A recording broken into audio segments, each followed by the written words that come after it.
오직 하나님의 말씀만이 영적인 지도요, 우리의 삶의 모든 것이 되는 주님의 축복의 말씀인 것입니다.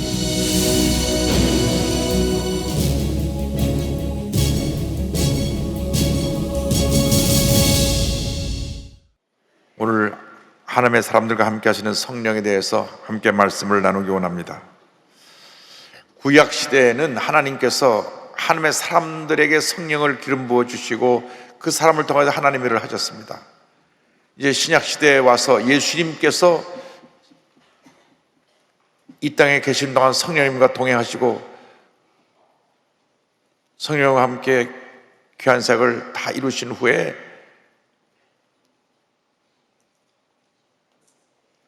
마지막 날 십자가 달기 전날 밤에 제자들에게 말씀하십니다. 내가 가면 나랑 똑같은 보혜사 성령을 너에게 보내주겠다. 그래서 예수님께서 부활 승천하시고 난 후에 성령을 보내주셨습니다. 지금 성령 시대입니다. 구약 시대는 특정한 사람들에게만 성령이 임해서 귀한 사역을 감당했지만 신약 시대에 와서 예수님께 함께한 성령이 지금 예수를 믿는 우리 모두에게 성령이 와서 함께 우리에게 놀라운 일을 행하고 계신 것입니다. 예수를 믿을 때 성령이 우리 마음 가운데 들어오십니다. 내 마음 가운데 성령께서 들어와 계시는 것을 가리켜서 성령의 내주하심이라 그럽니다.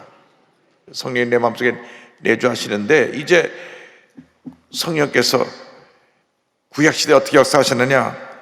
성령께서 하나님의 사람들과 함께 이르셨다.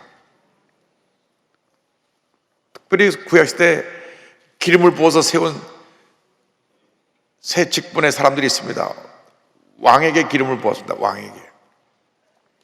그 다음에 선지자, 예언자에게 기름을 부었습니다.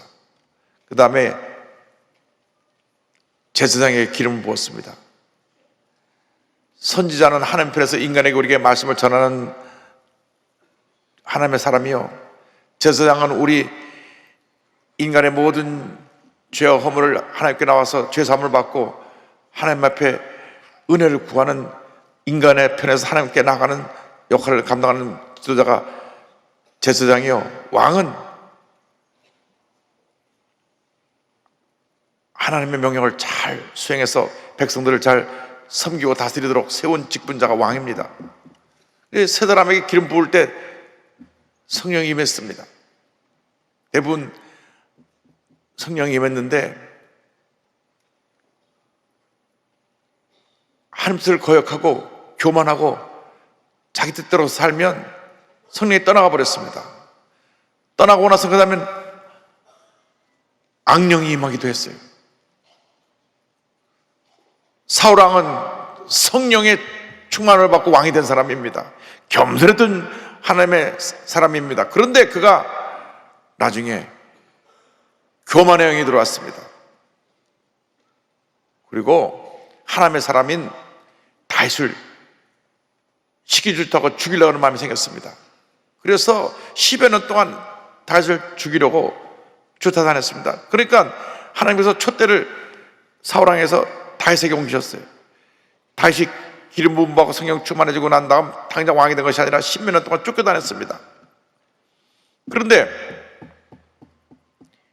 성령이 있다가 떠나가니까 악령이 들어와갖고 마지막에는 사울 왕이 악령에 사로잡혀서 악한 행위도 행하고 또 점치는 무당에게 찾아가기도 하고, 그래서 마지막에는 블레셋 군사와 전쟁에서 패해서 죽고 그 다음 블레셋 사람들이 와서 그 목을 비어갔습니다. 그러니까 얼마나 비참한 최후를 맞이했는지 모릅니다. 그렇게 겸손한 사람이고 성령의 사람이었던 그가 성령이 떠나가시고 나서 인간의 모습으로 살아가면 그렇게 비참한 최후를 맞이하게 되는 것입니다. 이것은 우리 모두에게 똑같이 적용됩니다. 우리가 성령의 사람으로 사는 한 하나님께서 큰 역사를 이루지만은 성령이 떠나가시면 우리들은 그러한 악령에 사로잡혀서 잘못된 길을 갈 수 있다는 걸 생각하고 늘 깨어서 회개하고 성령으로 충만 또 충만 또 충만 받는 여러분 되기를 주님으로 축원합니다. 그런데 하나님께서 특별히 지도자들에게 역사하시는데 누구에게 역사하시냐? 꿈꾸는 사람들, 꿈꾸는 사람. 여러분 거룩한 꿈을 꿔야 됩니다. 성령은 꿈꾸게 하는 영입니다. 성령 받기 전에는 우리가 꿈이 없었는데 성령 받은 다음에 꿈이 생겨나는 것입니다. 내 개인에 대한 꿈, 내 가정에 대한 꿈, 내 자녀에 대한 꿈, 내 직장에 대한 꿈, 내 사업에 대한 꿈을 꾸는 것입니다.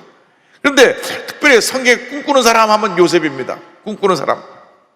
그러니까 이 꿈꾸는 사람들이 우리 삶 가운데 하나님의 놀라운 역사를 이룬다는 것을 잊지 말아야 됩니다. 성령은 거룩한 꿈을 꾸게 하십니다. 꿈꾸는 영입니다. 그래서 오늘 본독한 요한일서 2장 28절 29절 이렇게 되어 있습니다. 그 후에 내가 내 영을 만민에게 부어주니, 지금 우리 시대입니다. 너희 자녀들이 장래일을 말할 것이며, 꿈을 꾸는 거죠. 너희 늙은이들은 꿈을 꾸며 너희 젊은이는 이상을 볼 것이며, 그때 내가 또 내 영을 남종과 여종에게 부어줄 것이며. 여러분, 성령 받은 사람은 꿈을 꾸는 사람들입니다.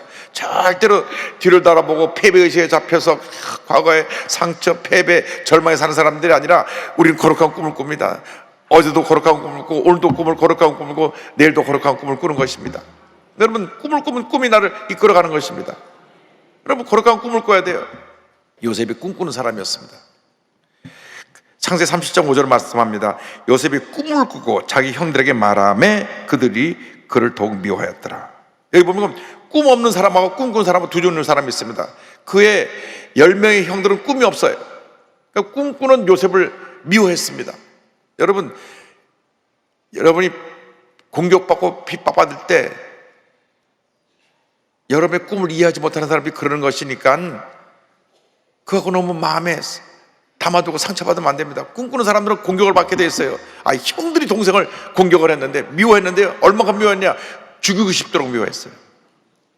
동생이 밤낮 꿈을 꾸고 꿈 얘기를 하니까 그게 듣기 싫었어요. 동생이 잘 되면, 야, 너 잘 되면 나중에 나한테 그저 떡고물이라도 좀 줘라, 이렇게 하면 좋을 텐데, 그게 아니라 저놈 죽여버려야 돼. 저 꿈이 어떻게 되나 보자. 시적으로서 저 사람을 죽여서 꿈이 어떻게 되나 보자 그랬다니까요.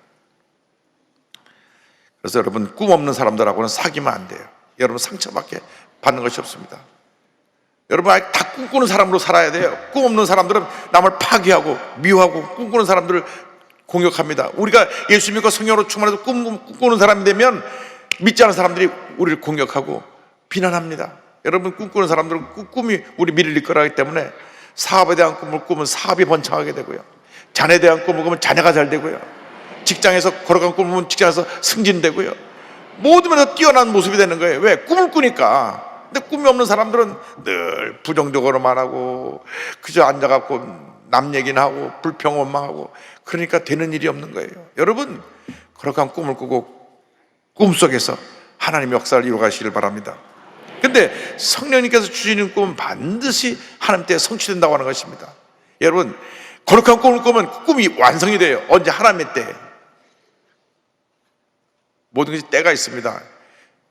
곡식을 심을 때가 있으면 추수해서 거둘 때가 있고, 벼는 봄 농사에서 가을에 추수하지만은 사과는 한 번 심으면 열매 맺히는데 최소 5년이 걸려요. 5년이 걸려야 열매가 맺히는 거예요. 그래서 때가 있는 거예요. 그러니까 우리가 쌀이 1년 만에 우리에게 곡식으로 오는데 사과는 5배 5년이 걸리니까 사과가 비쌀 수밖에 없지. 사과 하나 10,000원이요 뭐 이래가지고 또 그래가 요즘 또 2,000원이요. 어쨌든 우리가 꿈을 꿔야 되는데 꿈이 이루어질 때가 있습니다. 네, 꿈이 이루어지기까지 고난의 과정을 통과한다는 것입니다. 고난. 요셉이 꿈 꿨다가 형들이 미움받아서 노예로 팔려요. 노예. 가장 인생의 밑바닥에 노예로. 노예는 제일 큰 문제가 뭐냐면, 요즘 뭐 우리나라가 인권이고 밤낮 인권만 얘기하잖아요. 근데 인권이라는 게 뭔지도 몰라요. 그 사람이 아니니까 개돼지 취급받았어요. 그냥 평생 부려먹다가 병들면 내다 버려 죽는 겁니다.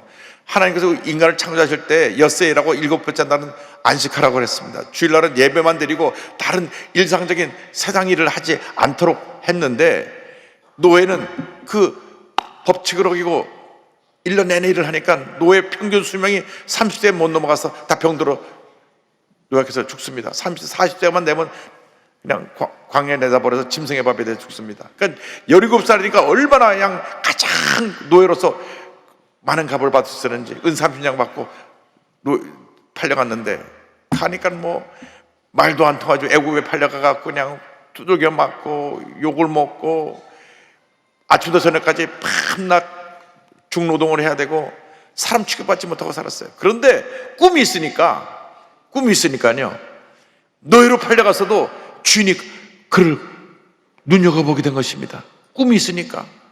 여러분, 예배 시간에 영화 얘기해서 죄송합니다만은 벤허라고 하는 영화가 있습니다. 벤허라는 영화를 보면요, 이 벤허가 누명을 쓰고 반역자로 물려갖고 그 노예선에 갇히잖아요. 노예선에 갇혀서 노를 줬잖아요. 노를 줬는데 그 장군이 보니까 벤허의 눈만 팍팍팍 눈이 그래갖고 저 벤허 저 발 밑에 쇠사슬을 풀어주라 그래요.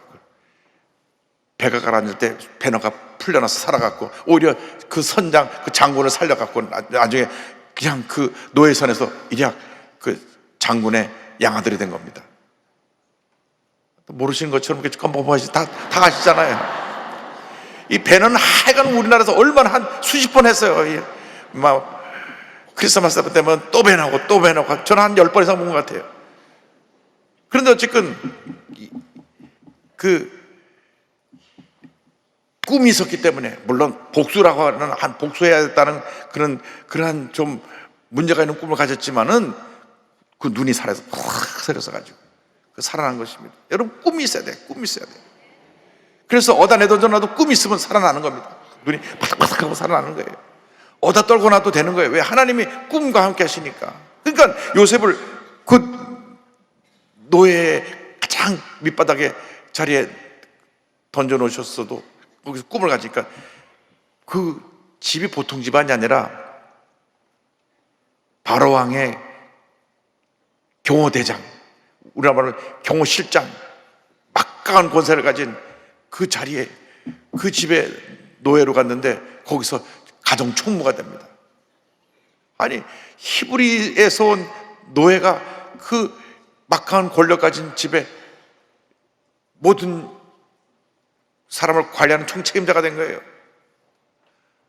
그러니까 마귀가 그냥 배가 아파갖고 다시 또 모함을 해서 꿈을 꺾어보려고 감옥에 집어던져 넣었습니다. 감옥에. 근데 감옥에서도 그의 꿈은 사라지지 않았어요. 눈에 빛이 났습니다. 그래서 이 요셉이 감옥에서 꿈을 해몽해 주는데요, 꿈을 해몽해 주고 나서 또 2년 동안 더 기다리는 시간이 있습니다. 그 정확하게 감옥 안에 몇 년 있었는지는 몰라요. 2년 이상 있었던 건 틀림없습니다. 꿈 해몽해 주고 나서 2년 후에 바로왕의 꿈을 해몽해 주고 나서 이제 총리대사로 탁 승격을 하니까요. 그러니까 노예에서 죄수로 있다가 애굽의 총리 되실 때까지 걸린 시간이 13년입니다 17살 나이에 그는 꿈을 꿨다가 30살 나이에 당시 세계 최대 강대국인 애굽의 총리 대신이 된 것입니다. 거룩한 꿈을 꿨기 때문에. 여러분, 꿈을 꿔야 됩니다. 30살에 여러분 애굽의 총리 대신이 된다는 것은 상상을 초월합니다. 30살에 미국같이 최대 강대국인 나라에 무슨 국방부장관이 됐다, 뭐 부통령이 됐다, 얼마나 대단한 권력이 없습니까? 그렇게 추세한 거예요. 하나님이 꿈을 간 사람을 추세시켜 주십니다. 그런데 꿈꾸는 사람뿐 아니라 기도하는 사람에게 성령이 역사하십니다. 기도하는 사람.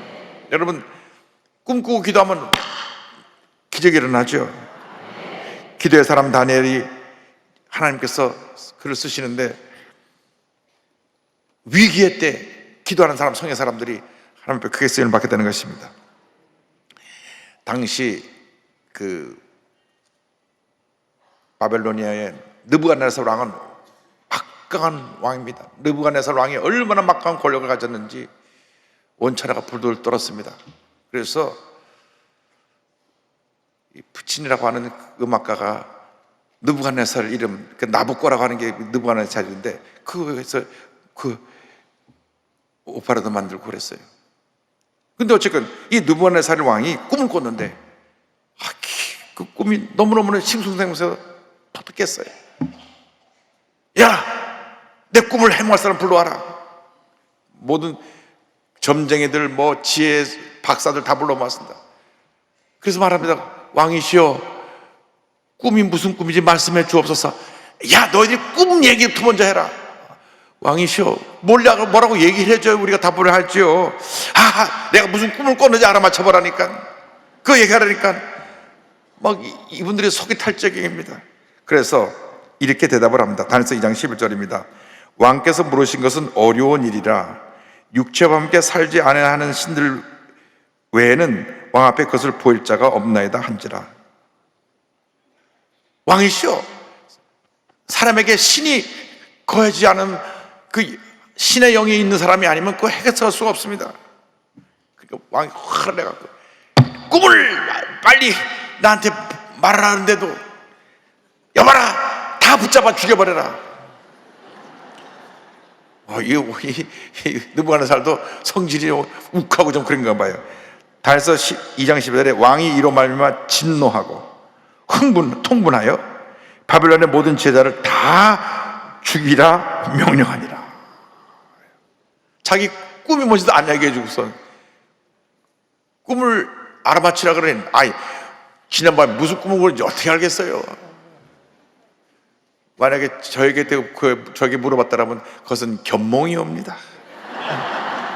견몽은 풀어 말하면 개꿈입니다. 그런데 어쨌든 다니엘이 기도하는 가운데 하나님께서 그 꿈을 해석할 수 있는 것을 보여주었습니다. 그래서 옆에 신하 가서 말합니다. 왕이시여, 그 명령을 중지해 주옵소서. 저 유대에서 끌려온 히브리 사람 다니엘이 꿈을 해몽할 수 있다고 합니다. 그래서 내 꿈 얘기를 좀 해봐라. 예, 왕이시여. 왕이 꿈을 꾸는데 머리가 금으로 된 신상을 보시다니다. 그렇지. 네가 진짜구나. 그래갖고 그 다음에는 철로 되고 그 다음에 배와 철과 흙으로 섞여 있는 그러한 신상을 보시는데 돌이 탁 날라와서 그 신상을 치매 신상이 와르르 무너진 것을 보았습니다. 야, 맞다. 이것을 보신 하나님이십니다.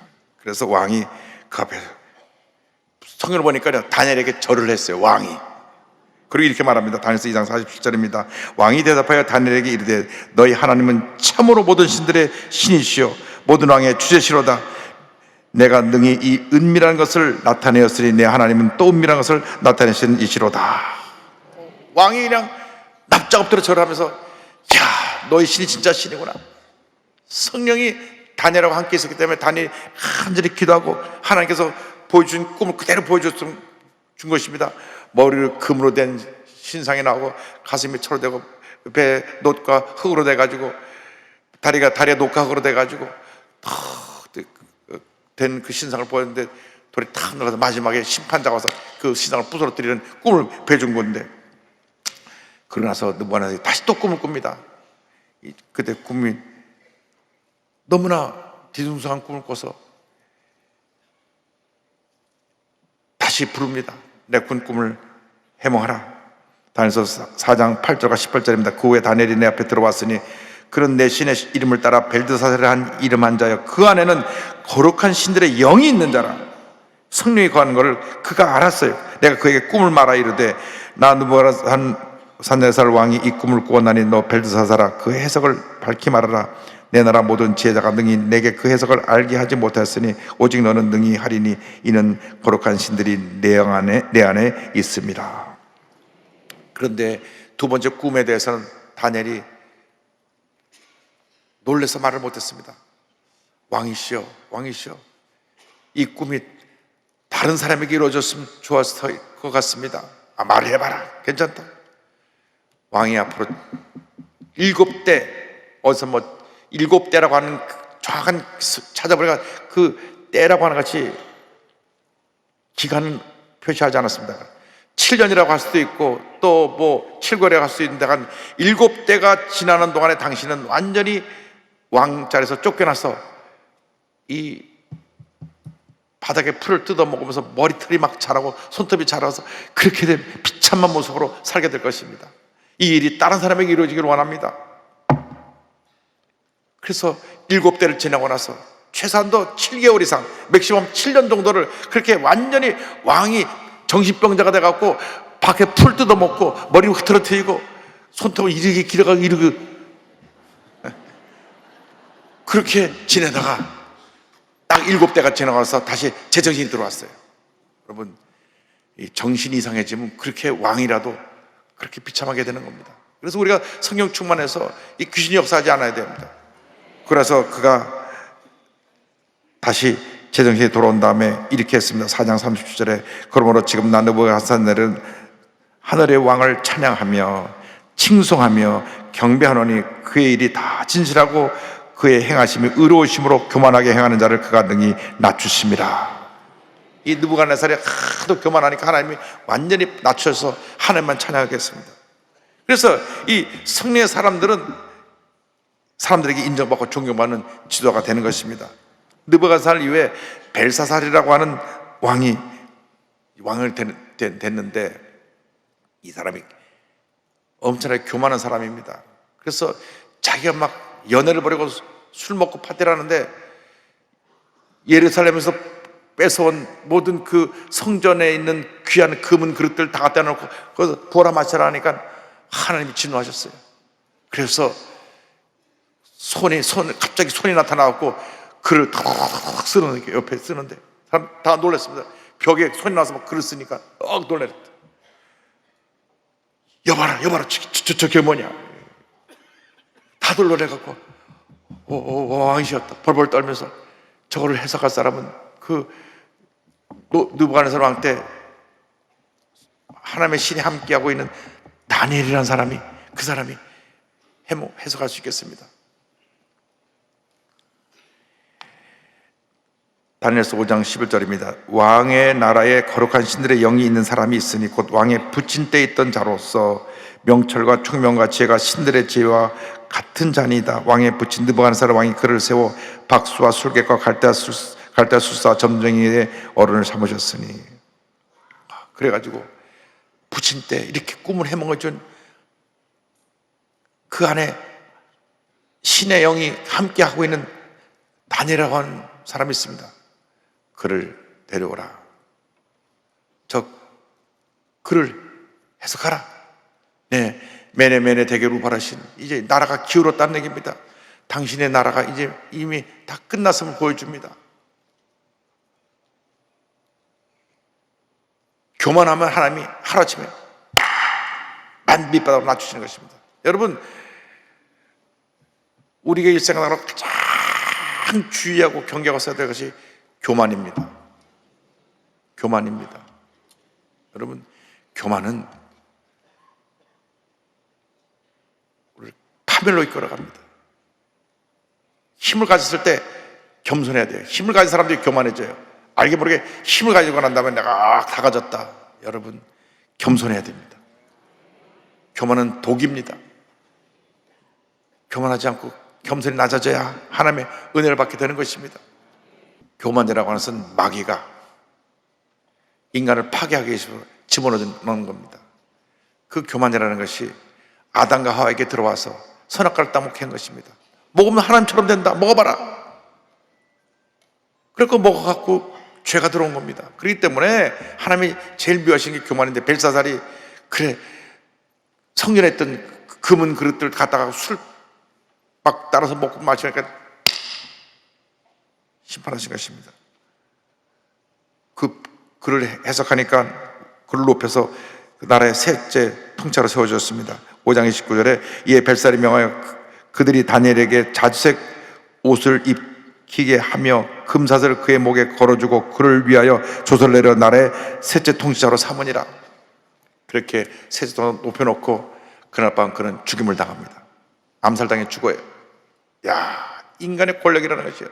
그 하늘 나는 새를 떨어뜨린다는 권세를 가졌던 그 당시 최대 강도기의 왕이 그날 밤에 죽더라고요.